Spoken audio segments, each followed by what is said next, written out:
আরেবিয়ার একটি flight land করেছে।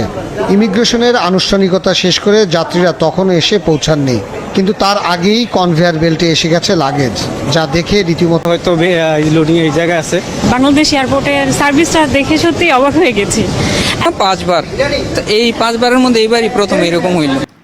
আসলে এই যে ভিডিওতে যেটা দেখলাম, এটা যদি সত্যি হয়ে থাকে তাহলে অবশ্যই অবশ্যই কংগ্রাচুলেশন। আর এইগুলো যদি বিগত দিনে মানে যেরকম আমরা দেশে গেলে পরে লাগেজ কাটে, টাকা পয়সা, সোনা দানা মানে চাইও মানে মানুষের মূল্যবান সম্পদ ওগুলা মানে চুরি করে নিয়ে নিত, এইগুলা যদি বন্ধ হয়ে যায় তাহলে অবশ্যই অবশ্যই প্রবাসীদের জন্য ভালো। আর প্রবাসীদের যে একটা হয়রানি, এই হয়রানিগুলো বন্ধ হয়ে গেলে পরে দেশের রেমিটেন্স সব দিক দিয়ে মানে বেশি যাবে ইনশাল্লাহ। আর প্রবাসীরা এই যে দেশে থেকে যখন আসে তখন ভিসার জন্য যে প্রচুর পরিমাণে টাকা লাগে, ইন্ডিয়া, নেপাল, অন্য দেশে 50,000 1 লাখ টাকা হলে পরেই কুয়েত, আরব কাল্পে অন্য কান্ট্রিতে যাওয়া যায়। কিন্তু আমাদের দেশে কুয়েতে আসতে গেলে কম করে হলেও 8 লাখ 9 লাখ টাকা লাগে। যে আমাদের দেশে এই একটা মানুষের যে হয়রানি, এই ধরনের দুর্নীতি কাজগুলো যদি বন্ধ করা হয় তাহলে অবশ্যই আরও রেমিটেন্সের যে প্রভাবটা আরও বৃদ্ধি পাবে। প্রত্যেকটা যারা বাংলাদেশে যারা বেকার মানুষ আছে, এই বেকারগুলা বাইরে আসলে তারা ইনকাম করবে, বাংলাদেশে একটা বাড়তি ইনকাম আসবে ইনশাল্লাহ।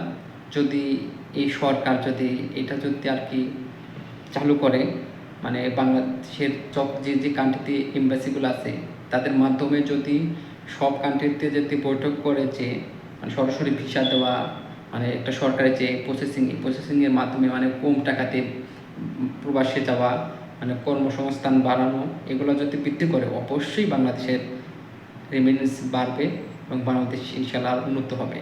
আর এই যে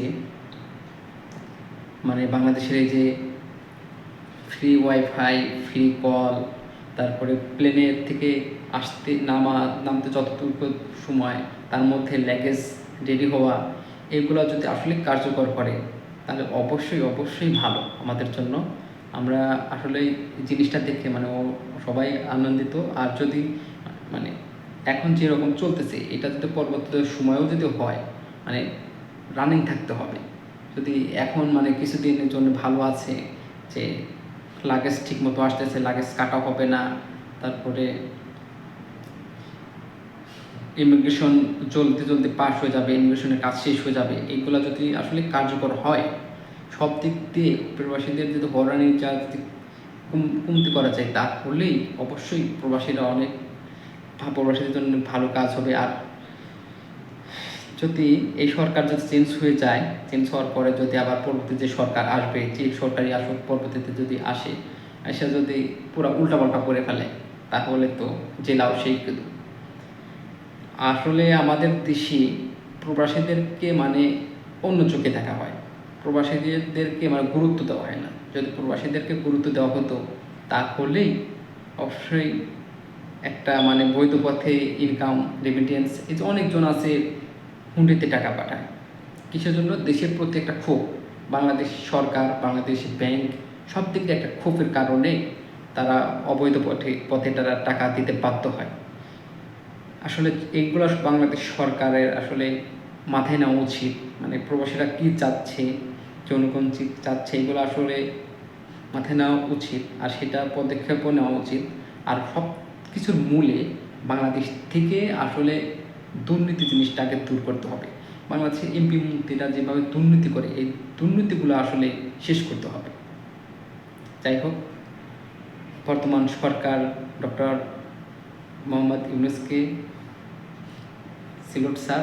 আসলে আমাদের এরকমই আরেকজন ভবিষ্যৎ প্রজন্মের জন্য আরেকজন ডক্টর ইউনূস প্রয়োজন।